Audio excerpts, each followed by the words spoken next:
بسم الله الرحمن الرحيم الحمد لله نحمده تعالى ونستعينه ونستغفره ونعوذ بالله من شرور أنفسنا ومن سيئات أعمالنا من يهده الله فلا مضل له ومن يضلل فلا هادي له وأشهد أن لا إله إلا الله وحده لا شريك له وأشهد أن محمدا عبده ورسوله صلى الله عليه وعلى آله وأصحابه وسلم تسليما كثيرا أما بعد.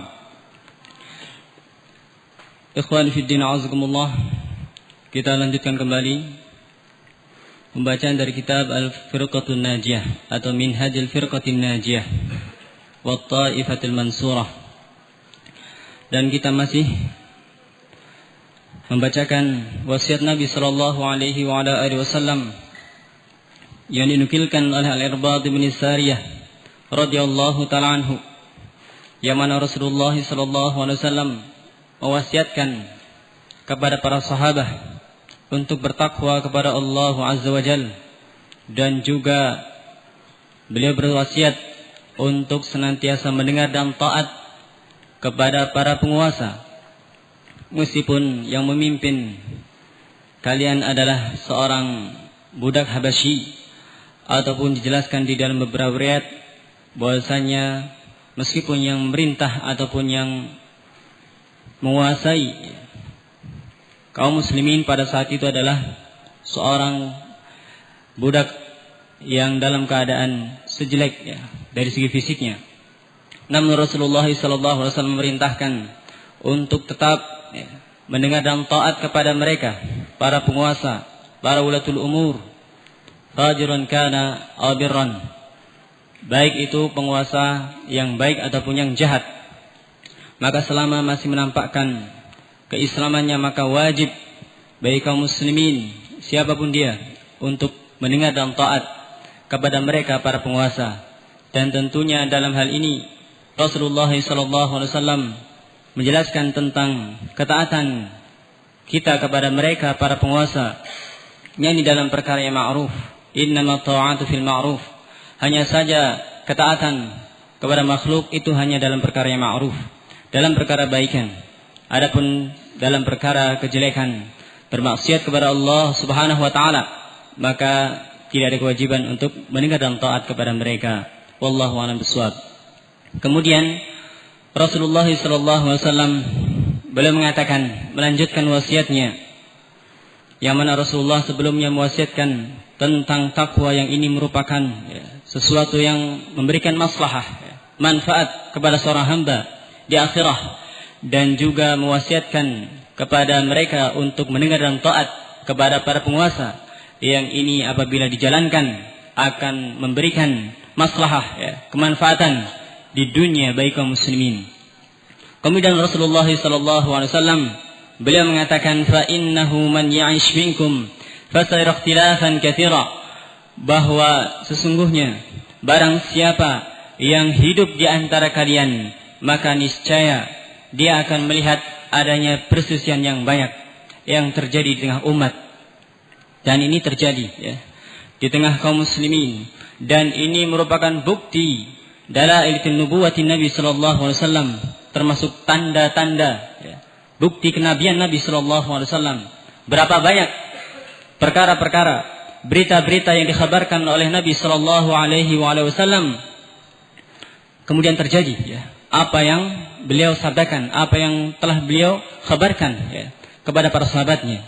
Sebagaimana yang Rasulullah sallallahu alaihi wasallam suatu ketika beliau memberitakan tentang akan terbukanya Khaybar, atau akan dimenangkannya Khaybar oleh kaum muslimin, seperti yang disebutkan di dalam riwayat Al-Imam Al-Bukhari dan Muslim, bahwasanya Rasulullah sallallahu alaihi wasallam beliau mengatakan, la u'tiyanna rayata rajulan yuhibbuhu Allah wa rasuluhu wa yuhibbu Allah wa rasulahu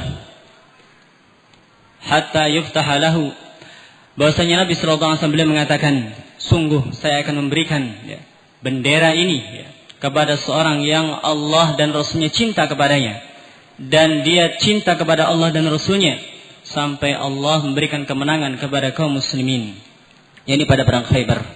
kemudian terbukti apa yang dikhabarkan oleh Nabi sallallahu alaihi wasallam, ternyata pada perang Khaybar kaum muslimin pun mendapatkan kemenangan, serta kaum musyrikin ataupun al-Yahud pada saat itu berhasil dikalahkan oleh kaum muslimin. Dan begitu pula ketika Rasulullah SAW mengkhabarkan tentang fitnah yang akan menimpa sahabat yang mulia Umar bin Khattab dan Utsman bin Affan radhiyallahu taala anhuma, bahwasanya keduanya akan terbunuh di tangan orang-orang kafir. Adapun Utsman radhiyallahu taala an, beliau telah dikabarkan terbunuh dari kalangan orang-orang munafik. Suatu ketika Nabi sallallahu alaihi wasallam bersama Abu Bakar, Umar, Utsman, beliau ataupun mereka berada di bawah kaki gunung Uhud. Maka tiba-tiba gunung Uhud bergetar. Maka kata Nabi sallallahu alaihi wasallam, "Usbut Uhud, ma 'alaika illa nabiyyun was-siddiqun wasyahidan." Tenang wahai Uhud, sesungguhnya tidak ada bagimu melainkan hanya seorang nabi dan seorang siddiq, mengisyaratkan kepada Abu Bakar As-Siddiq radhiyallahu taala dan asy-syahidan, dua orang yang syahid, yakni Umar bin Khattab dan Utsman radhiyallahu taala anhum, yang ternyata benar apa yang dikhabarkan oleh Nabi sallallahu alaihi wasallam terjadi, bahwasanya Umar dan Utsman radhiyallahu taala anhuma mereka dibunuh oleh orang kafir ataupun orang-orang munafik. Dan ternyata memang benar apa yang dikhabarkan oleh Nabi sallallahu alaihi wasallam.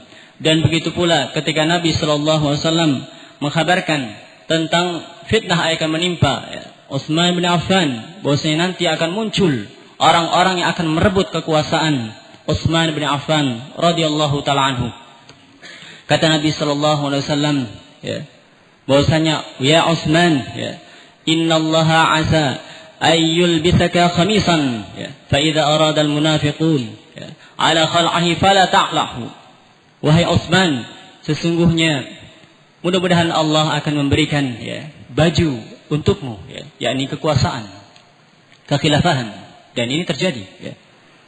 Maka apabila ada orang-orang munafik yang datang kepadamu kemudian menghendaki untuk merebut kekuasaanmu, fala ta'lahu, maka jangan kamu lepaskan kekuasaan itu hatta talqani, sampai engkau bertemu denganku, yakni sampai engkau meninggal.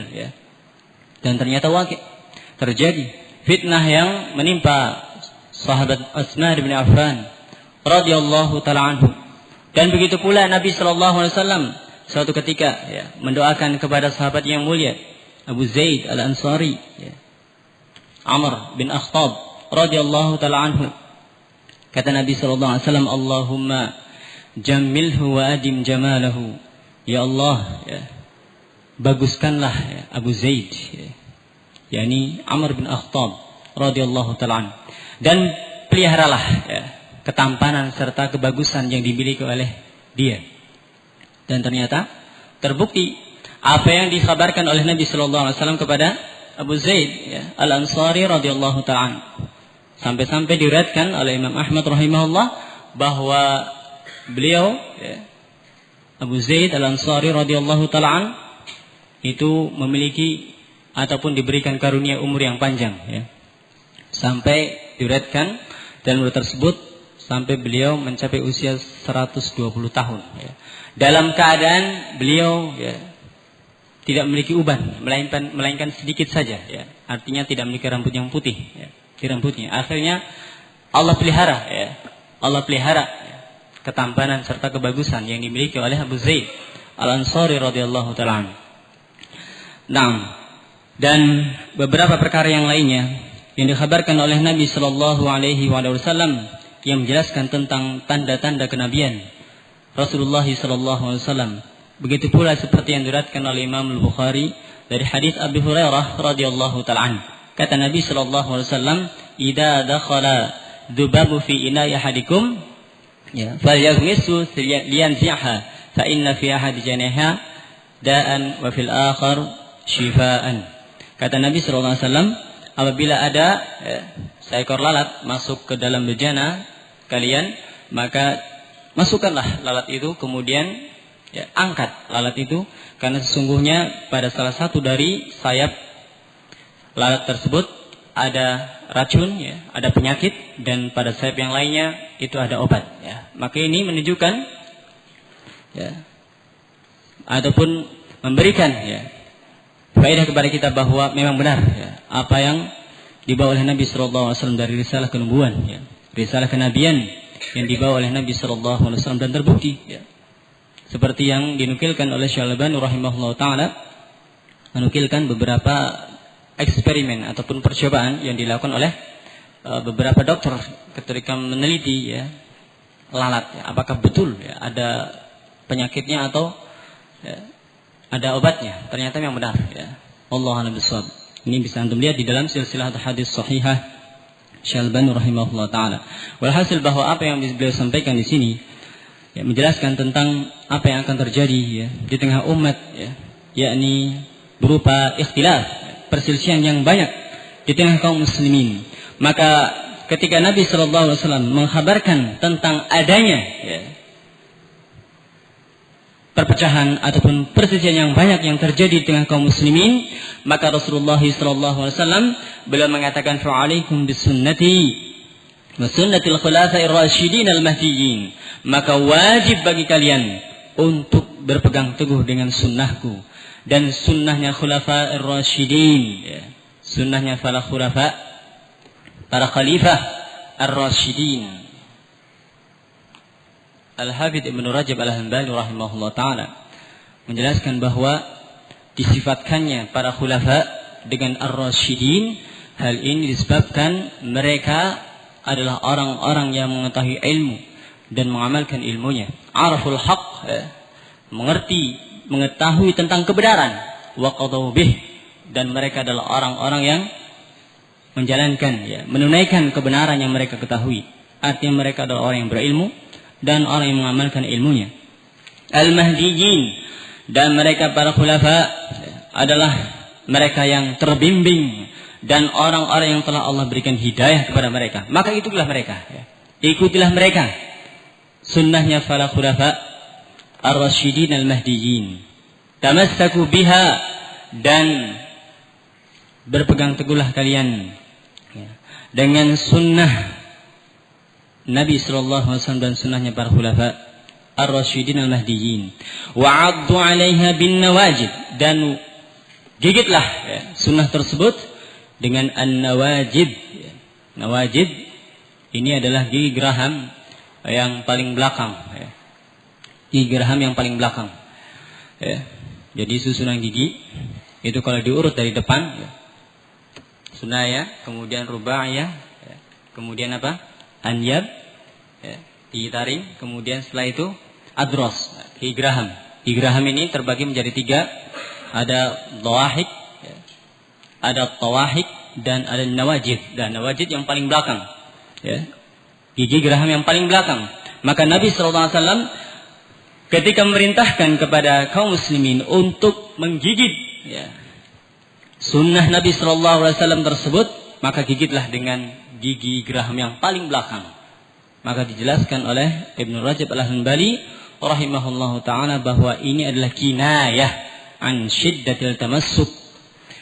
Ini merupakan ungkapan, kinayah, ya, majaz, ya, sesuatu yang menggambarkan, ya, tentang keadaan kuatnya seseorang di dalam memegangi sunnah tersebut. Wa iyyakum muhdatsatil umur, dan hati-hatilah kalian dari perkara-perkara yang diada-adakan. Fa inna kulla muhdatsatin bid'ah, karena sesungguhnya setiap perkara yang baru itu adalah bid'ah, dan setiap kebid'ahan itu adalah kesesatan. Dan wa kullu dhalalatin finnar, dan setiap kesesatan itu di neraka. Rawahu An-Nasa'i wa Tirmidzi wa qala hasanun sahih. Hadis ini diriwayatkan oleh Imam An-Nasa'i, Tirmidzi, dan beliau mengatakan hadis hasan sahih. Nah, maka ini yang diwasiatkan oleh Nabi sallallahu alaihi wasallam kepada kaum muslimin untuk bertakwa, untuk mendengar dan taat kepada para penguasa, dan untuk berpegang teguh dengan sunnah Rasulullah SAW manakala terjadi iftiraq wal ikhtilaf, perpecahan serta perselisihan di tengah kaum muslimin. Dan sebutkan di sini wa qala sallallahu alaihi wasallam, di dalam riwayat yang lain beliau menyatakan, ala wa inna man qablakum min ahli alkitab iftaraqu ala sintain atau sintain wa sab'ina millah. Ketahuilah dan sesungguhnya orang-orang sebelum kalian dari kalangan ahlul kitab mereka telah terpecah menjadi 72 millah. Wa inna hadhihi al-millah sataftariqu ala 73. Adapun millah ini, yakni agama ini dinul Islam, maka akan terpecah menjadi 73. Sintani wa sab'una fin nar wa wahidatun fil jannah. Adapun 72 kelompok mereka di neraka dan hanya satu saja yang di dalam syurga, wahyal jamaah, dan mereka itulah al-jamaah.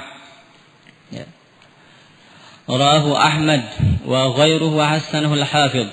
Telah diriwayatkan hadis ini oleh Al-Imam Ahmad dan yang selain beliau, dan Al-Hafidh Ibn Hajar beliau menghasankan hadis ini. Wa fi riwayatin, dan di dalam riwayat yang lain beliau menyatakan kulluhum finnar illa millatun wahidah. Semuanya di dalam neraka kecuali satu millah saja. Ma ana alaihi wa ashabi. Siapa mereka itu? Yang satu kelompok saja, satu millah saja yang dimasukkan oleh Allah ke dalam surga. Rasulullah SAW menyatakan, ma ana alaihi wa ashabi, yaitu apa-apa yang dia berada di atas, apa yang aku berada di atasnya, dan yang telah dijalani oleh para sahabatku radhiyallahu ta'ala anhum.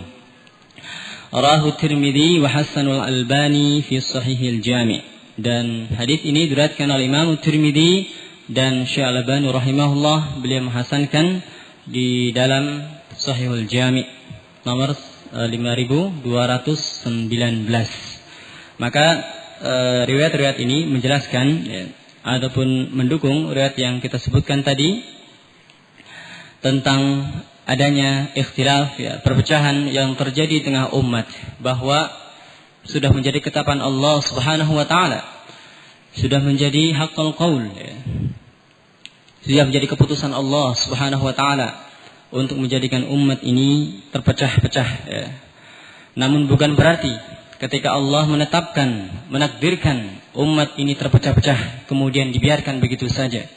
Karena ketahuilah sesungguhnya Allah Subhanahu wa taala telah merintahkan kepada kita kaum muslimin, manakala terjadi perpecahan maka pegang erat-erat Al-Quran dan As-Sunnah, pegang erat-erat sunnah Rasulullah SAW dan sunnah para sahabatnya. Wa'tasimu bihablillahi jami'an wa la tafarraqu, dan hendaklah kalian berpegang teguh dengan hablullah, yakni Al-Quran dan As-Sunnah, dan janganlah kalian berpecah belah. Yang ini menunjukkan ketika Allah menakdirkan adanya perpecahan umat, bukan berarti Allah cinta terhadap perpecahan dan perselisihan yang terjadi di tengah umat. Namun ini sebagai ujian dari Allah, imtihan kepada manusia, agar Allah Subhanahu wa taala mengetahui siapa di antara mereka yang jujur di dalam keimanannya dan yang dusta. Siapa di antara mereka yang betul-betul mencari kebenaran, betul-betul ingin selamat dari adab Allah Subhanahu wa taala, ingin masuk surga. Maka Allah dan Rasulnya telah memberikan solusi, telah memberikan jalan keluar ketika terjadi perpecahan umat. Maka pegang erat sunnah Rasulullah SAW dan sunnahnya para khulafa, para khalifah, para sahabat Nabi SAW. Maka di dalam hadis ini menjelaskan kepada kita tentang wajibnya berpegang teguh dengan sunnah Nabi SAW ketika terjadi perpecahan umat, ketika terjadi perselisihan di tengah umat. Maka Allah Subhanahu wa taala telah memerintahkan kepada kaum mukminin, kaum muslimin ketika mereka berselisih, ya, maka hendaklah mereka mengembalikan urusannya kepada Allah dan Rasul-Nya, ya. Kembalikan kepada Al-Quran dan As-Sunnah. Apa yang ditetapkan maka itulah yang terbaik. Fa in tanaza'tum fi syai'in farudduhu ila Allah war Rasul in kuntum tu'minuna billahi wal yawmil akhir. Dzalika khairu ahsanu ta'wila. Kata Allah Subhanahu wa taala, apabila kalian berselisih, ya, dalam suatu masalah, maka kembalikanlah kepada Allah dan Rasul-Nya, yakni kembalikanlah kepada Al-Quran dan As-Sunnah, ya.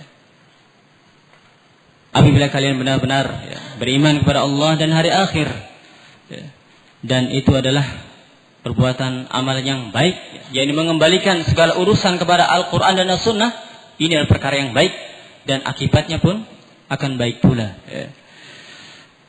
Dan di antara faedah yang lain yang bisa kita ambil dari apa yang kita bacakan dari beberapa riwayat dari Nabi Sallallahu Alaihi Wasallam, bahwa hadis ini menjelaskan tentang wajibnya kita untuk mengikuti para sahabat, mengikuti para sahabat Nabi Alaihi Wasallam radhiyallahu taala anhum, menjadikan pemahaman mereka sebagai rujukan di dalam kita memahami Islam, di dalam kita mengkaji Islam, ya. Karena mereka lah para sahabat yang telah dipuji oleh Allah Subhanahu wa ta'ala dan telah diberikan rekomendasi sebagai ahli syurga, orang-orang yang diridhai oleh Allah Subhanahu wa ta'ala. Kalaulah Allah dan Rasul-Nya telah menetapkan, ya, kepada para sahabat sebagai orang-orang yang telah dijamin oleh Allah sebagai calon penghuni syurga, maka siapa lagi yang bisa, ya, menggagalkan, ya, membatalkan apa yang telah direkomendasikan oleh Allah dan Rasul-Nya. Was-sabiquna al-awwalun minal muhajirin wal ansar walladzina ittaba'u bi ihsan radhiyallahu anhum wa radu'an wa 'adda lahum jannatin tajri tahtaha al-anhar khalidina fiha abada dzalikal fawzul 'adzim. Dalam surat At-Taubah ayat yang ke-100 Allah menyatakan as-sabiquna al-awwalun, orang-orang yang pertama kali masuk Islam dari kalangan muhajirin dan ansar, dan orang-orang yang mengikuti mereka dengan baik, ya, maka Allah ridha kepada mereka sebagaimanapun mereka ridha kepada Allah, ya. Ini mereka para sahabat, orang yang Allah ridhai, dan mereka para sahabat adalah orang yang ridha kepada Allah Subhanahu wa ta'ala, ya. Dan Allah telah menyiapkan kepada mereka surga, ya, yang mengalir di bawahnya sungai-sungai, ya, dan mereka kekal di dalamnya. Yang demikian itu adalah keberuntungannya sangat besar, ya, dari Allah Subhanahu wa ta'ala. Laqad radiyallahu anhum, laqad radiyallahu 'anil mu'minina id yubay'unaka tahta asy-syajarah, ya, fa'alima fi qulubihim fa anzala 'alaihim as-sakinata, ya, wa athabahum fathan qariba wa maghanima katsiratan ya'khudunaha wa kana Allahu 'azizan hakima. Kata Allah Subhanahu wa ta'ala, maka sungguh Allah telah ridha kepada kaum mukminin yang mereka, ya, berbaiat kepadamu wahai Muhammad di bawah pohon, yakni dalam peristiwa baiat ridwan. Pujian dari Allah Subhanahu wa taala kepada para sahabat, ya, orang-orang yang berbaiat kepada Nabi sallallahu alaihi wasallam pada peristiwa baiat ridwan, ya. Allah ridha kepada mereka, ya. Dan Allah Maha mengetahui apa yang ada di dalam hati-hati mereka. Fa anzala 'alaihimus sakinah, dan Allah menurunkan kepada mereka ketenangan, ya. Dan Allah akan memberikan balasan kepada mereka berupa kemenangan yang dekat. Dan Allah memberikan kepada mereka ghanimah-ghanimah yang bisa mereka dapatkan, ya, dari peperangan yang akan mereka hadapi, ya. Dan Allah Subhanahu wa ta'ala Maha perkasa, ya, dan Maha bijaksana, ya. Dan Allah Subhanahu wa ta'ala bahkan telah mengkhabarkan tentang ciri-ciri para sahabat Nabi alaihi salatu wasallam. Bukan hanya di dalam Al-Quran, bahkan mereka para sahabat, ciri-ciri mereka telah tercatat, ya, telah dimuat, telah dikisahkan oleh Allah di dalam Taurat dan Injil.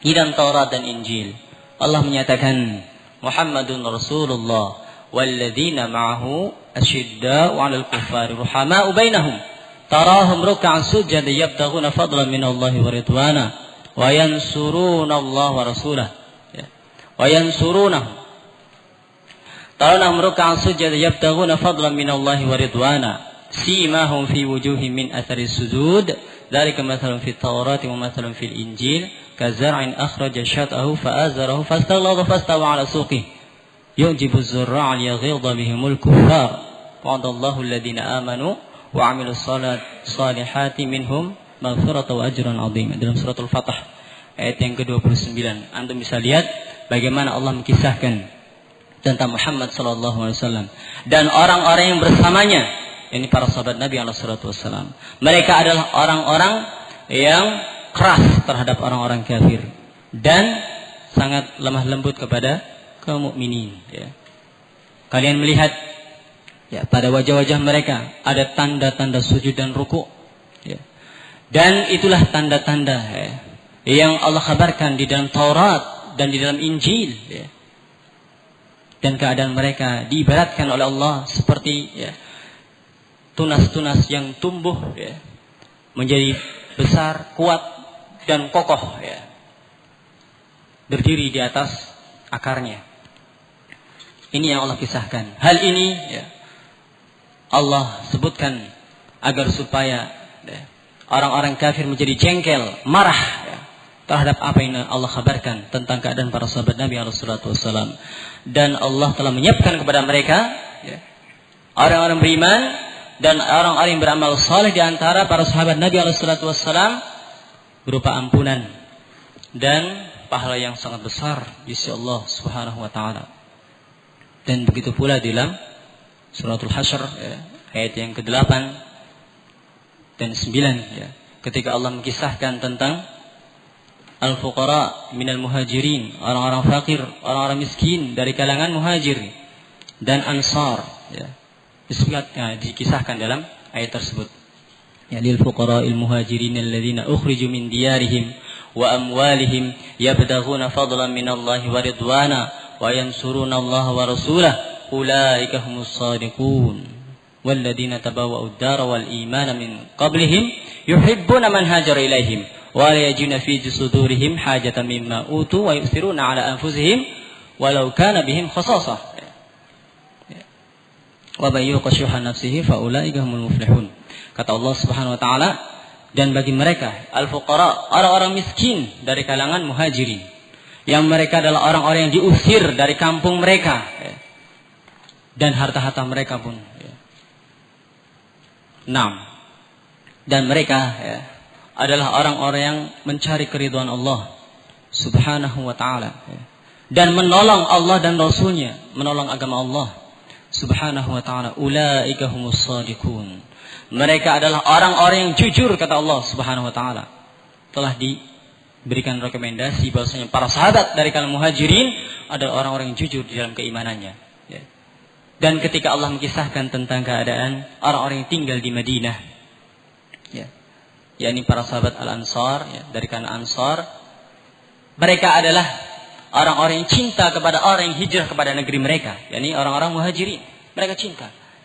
Dan mereka adalah orang-orang yang tidak memiliki hasad, dengki terhadap apa yang dimiliki oleh saudara-saudara mereka dari kalangan muhajirin.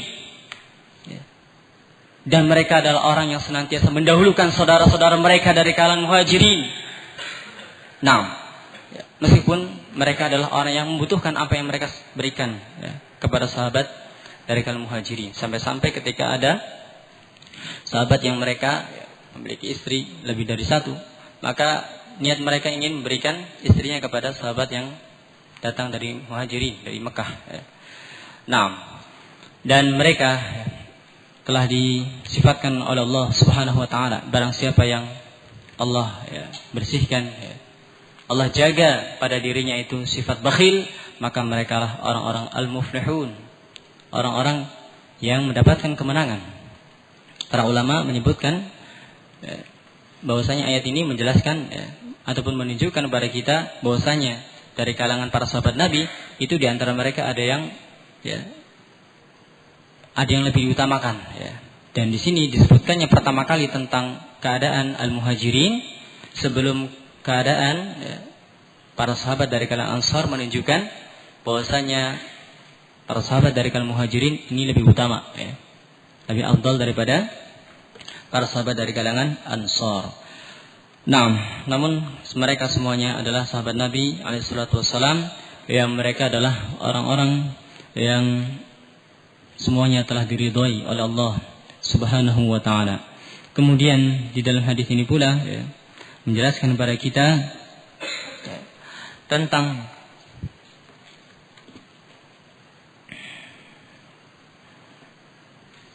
dilarangnya seorang untuk berpaling dari sunnah Nabi Sallallahu Alaihi Wasallam. Ataupun bahkan di sini dijelaskan oleh Nabi Sallallahu Alaihi Wasallam bahwasanya akibat dari seorang berpaling dari sunnah Nabi Sallallahu Alaihi Wasallam adalah kebinasaan dan kehancuran, karena akan dimasukkan oleh Allah ke dalam nerakanya. Berpaling dari sunnah Nabi Sallallahu Alaihi Wasallam adalah kebinasaan. Oleh karena itu Rasulullah Sallallahu Alaihi Wasallam menyebutkan seperti yang disebutkan oleh Al-Imam Ahmad dari hadis Abdullah bin Amr bin Al-As radhiyallahu taala anhuma, kata Nabi Sallallahu Alaihi Wasallam, inna likulli amalin syirratun wa likulli sirratin fatratun, faman kanat fatratuhu ila sunnati faqad aflah, wa man kanat fatratuhu ila ghairi dzalika faqad halak. Kata Nabi sallallahu alaihi wasallam, sesungguhnya pada setiap amalan itu ada masa-masa semangatnya, Setiap amalan ada masa-masa semangatnya. Maka barang siapa yang masa-masa semangatnya itu ataupun bahwasanya setiap amalan itu memiliki masa-masa semangat untuk mengamalkan amalan tersebut. Seorang terkadang ketika melakukan suatu amalan dia memiliki semangat yang tinggi, namun suatu ketika dia mendapatkan masa-masa yang dia itu terkadang jenuh, malas untuk melakukan amalan tersebut. Dan ini telah dikabarkan oleh Nabi Sallallahu Alaihi Wasallam. Maka kata Nabi Sallallahu Alaihi Wasallam, barang siapa yang masa-masa jenuhnya, masa-masa bosannya itu diarahkan kepada sunnahku, yakni sunnah Nabi Sallallahu Alaihi Wasallam, artinya melakukan amalan-amalan ketaatan yang lainnya, selain apa yang telah dia lakukan untuk menghilangkan kejenuhannya tersebut, faqad aflah, maka kata Nabi Sallallahu Alaihi Wasallam, maka sungguh dia telah beruntung. Namun sebaliknya, barang siapa yang masa-masa bosannya, masa-masa jenuhnya itu diarahkan, dilampiaskan untuk sesuatu kepada yang bukan sunnahku, kata Nabi Sallallahu Alaihi Wasallam, artinya bukan amalan soleh, maka faqad halak, maka sungguh dia akan binasa. Maka ini menunjukkan bahwa al-i'rad anis sunnah halak, berpaling dari sunnah Nabi Sallallahu Alaihi Wasallam adalah kebinasaan. Sebagaimana telah binasanya kelompok-kelompok yang menyimpang dari Al-Quran dan As-Sunnah. Dan dalam hadis ini pula menjelaskan kepada kita bahwa al-haqqu la yu'rafu bil kathrah, bahwa kebenaran itu bukanlah diketahui dengan banyaknya pengikut. Sebagaimana dikhabarkan oleh Nabi sallallahu alaihi wasallam tentang keadaan satu kelompok yang diselamatkan oleh Allah Subhanahu wa taala. Bersama dengan itu ada 72 kelompok di tengah kaum muslimin yang mereka dimasukkan oleh Allah ke dalam nerakanya. Yang ini menunjukkan bahwa kebanyakan, keadaan mayoritas manusia, mereka adalah orang yang tersesat, orang yang menyimpang. Namun sedikit sekali mereka yang terbimbing, diberikan hidayah oleh Allah Subhanahu wa taala untuk bisa mengenal sunnah Nabi sallallahu alaihi wasallam. Sehingga dari sini menunjukkan bahwa kebenaran itu bukanlah diketahui dengan banyaknya orang yang mengikuti. Seperti yang telah dikabarkan oleh Nabi sallallahu alaihi wasallam tentang keadaan beberapa para nabi yang mereka ada yang memiliki pengikut 1, 2, 3 ataupun segelintir orang saja. Bahkan di antara para nabi ketika berdakwah kepada umatnya tidak ada yang mau mengikutinya, artinya tidak memiliki pengikut sama sekali. Maka ini menunjukkan bahwa kebenaran itu adalah apa yang mencocoki kepada Al-Quran dan As-Sunnah, mencocoki kepada Sunnah Nabi Sallallahu Alaihi Wasallam, meskipun sedikit yang mengamalkan.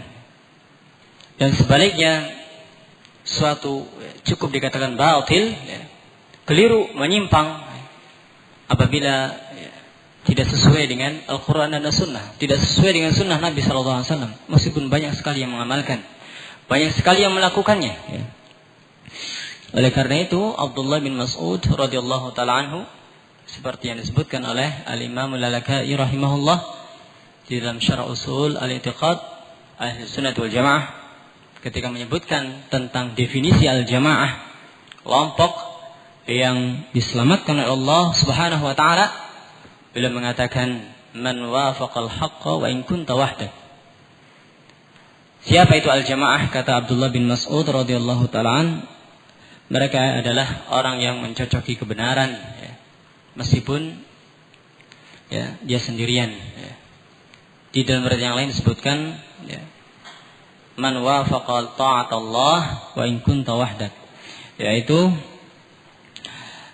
ketika seorang itu mencocoki kepada ketaatan kepada Allah Subhanahu wa taala, meskipun engkau sendirian, maka ini tolak ukur dari kebenaran, yaitu apa saja yang sesuai dengan sunnah Nabi sallallahu alaihi wasallam, meskipun sedikit sekali yang mengamalkannya.